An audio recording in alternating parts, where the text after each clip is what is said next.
Hello student, आज आपण पुन्हा एक नवीन एक्झाम्पल बघणार आहोत जे SCFशी संदर्भात आहे।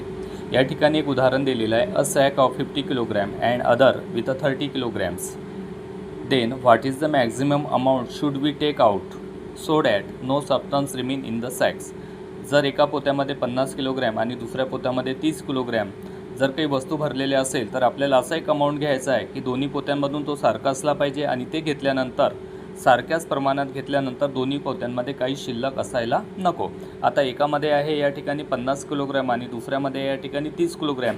आता दोन्ही पोत्यातून आपल्याला सारख्या अमाऊंटमध्ये घ्यायचं आहे, ते जास्तीत जास्त असलं पाहिजे आणि दोन्ही पोत्यामधून घेतल्यानंतर आपल्याला काही शिल्लक असायला नको। म्हणून मी या ठिकाणी एक संख्या घेतलेली आहे, 50मधून मला 5 5 5 असं करता करता मला 10 वेळा घ्यावा लागणार आहे, म्हणजे मी टोटल 50 किलो घेणार। आणि 30मधून या ठिकाणी जसं मी 5 किलो घेतला आहे तसं आपल्याला 30 किलोमधून सुद्धा काय घ्यावं लागणार आहे, 5 किलोच घ्यावं लागणार आहे। म्हणून 5 मी इथं घेतलेले आहे 6 वेळा, म्हणजे हे पूर्ण 30 किलो संपलेलं आहे।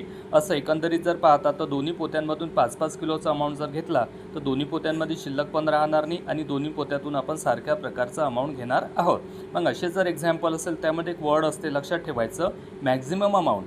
मग अशा वेळेस जर सारखं आलं पाहिजे, इक्वली आलं पाहिजे आणि काही शिल्लक असायला नको, अशा वेळेस त्या संख्येचं आपल्याला SCF काढायचं। म्हणून आता जेव्हा आपण नेक्स्ट मेथडला हे एक्झाम्पल सॉल्व करणार आहोत तेव्हा आपण ज्या काही संख्या दिल्या असेल त्यांचा आपण डायरेक्ट SCF घ्यायचा आणि जो SCF असेल तोच आपला काय असणार आहे, मॅक्झिमम अमाऊंट। थँक्यू।